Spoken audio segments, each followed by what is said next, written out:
you break into a sweat with even the thought of having company? I'm here to help. After trying just a few of my hosting tips, you'll be more than ready to say, come on over.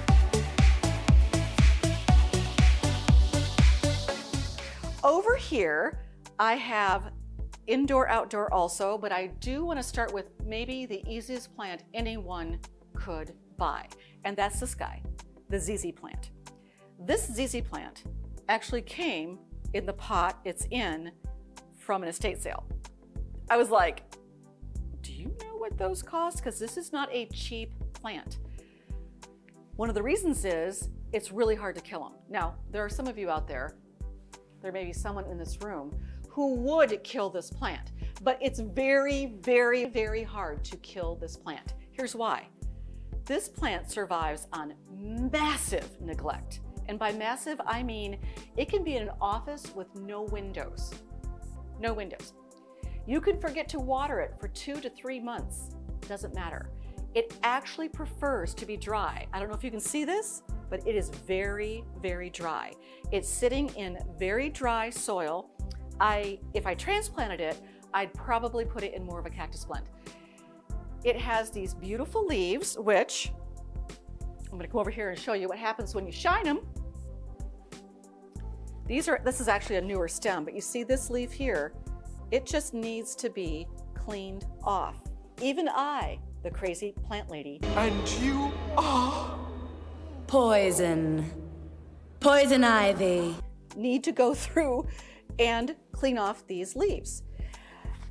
The plant itself, I don't know if you can see this, has these little pods at the bottom. And what happens when you do water it, it soaks up enough water for months. I am not joking, months. And you just basically leave it alone. You can leave town, you can leave the country and not have to worry about it. It will keep thriving. It's slow growing, so you can't expect miracles from it right away. Behold his mighty hand! But it is seriously one of the easiest plants you could ever hope to kill. Now, another fun plant is a bonsai. I'm gonna put this right up front. I got this from a roadside stand. It was about half the size. This is a juniper, and you can see it's a little pine tree. See the stem right here? It's a pretty thick stem, and then it has this shape you want. Now, I need to go to a bonsai class and talk to them about trimming, how to trim this, because I don't trim this, I kind of let it go wild, but I'd like to learn how to shape it. I can make it even more African looking, you know, with the tree out in the middle of the desert. I could do that with this because it's got that shape to start with. I have never repotted this. It kind of likes to be crowded in this. The only thing that I would say about this plant is that it does tend to dry out pretty quickly. So you want to water it 2 times a week, maybe 3 depending on the weather. It can go outside. It likes to be outside. It is an evergreen. You know, they like to be outside too. It's in a northeast window, and how I water this one is I do either take my little orchid water and just pour it over the top like that. But what is better, I take my syringe, fill it, and then I aim it right at the root, right at the stem to really get it in there. I want to make sure I get all parts of this because, see, here's some dead coming off, because I want the root to be completely covered. I'm getting it on the table, doesn't matter, just water. There's no fertilizer in this. I occasionally will fertilize this with the regular old Miracle-Gro, but bonsai don't really want to be fertilized that often. Bonsai Danielson! Hey, bonsai! I would imagine if I went to a class, they would have me repot this, and I would want to know exactly how to do that. I don't know anything about repotting other than it's supposed to happen every few years, I guess, or if there's a lot of growth, but it's clearly happy. There's one point where it got dry in the winter, and I think some air was blowing on it, and so that's what you're seeing right here. And so falling down on the table, I just go in there and just kind of give it a little nudge, and that stuff will come off. And probably in a class, they would have me do some more trimming. But for the most part, it's a very green, very, very forgiving plant. Now, I keep talking about southwest window or northeast window, and you might be wondering, why does that matter? Okay, so this is for people like my husband, he is wonderful but directionally challenged. Northeast is morning light. So the sun comes up in the east, and usually morning light is a far less harsh light. So when you have something that is a little more delicate, like a violet, like a palm, even though that can take pretty heavy light, actually, now that I'm thinking about it, but most things do not want a harsh light. Definitely an orchid.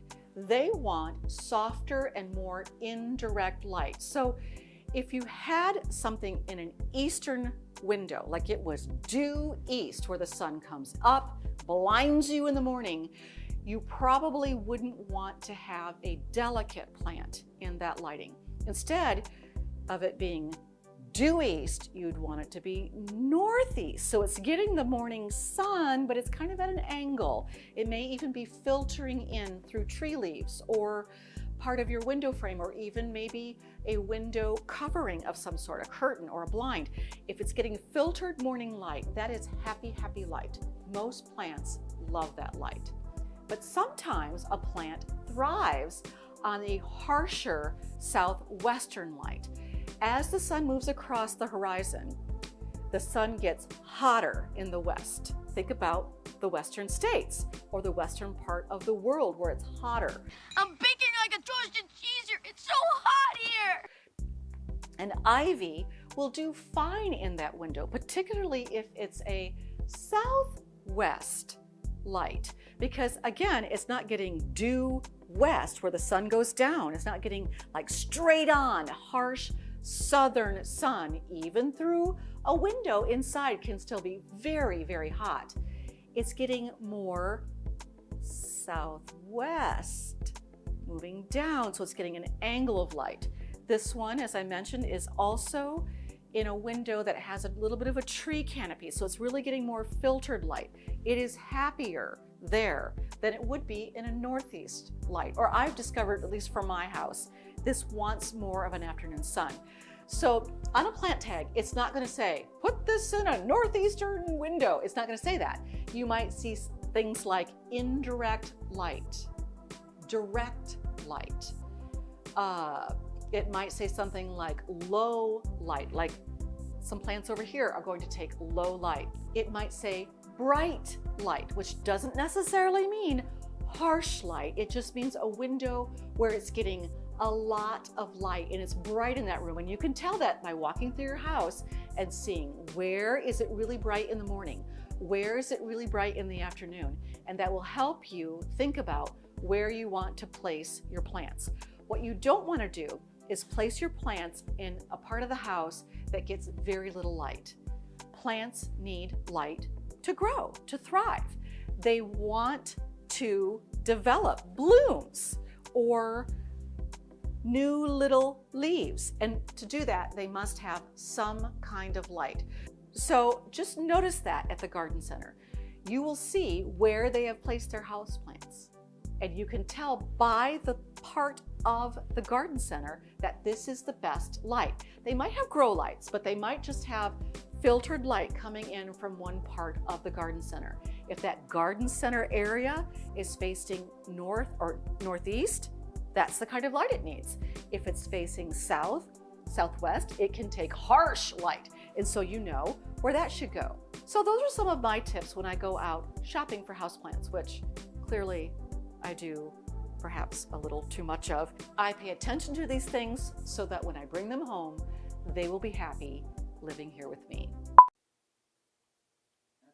Well, do that exactly the same, but big smile at the end. Okay. Keanu just walked in and said, good job. Come on over. Now go make someone feel special today.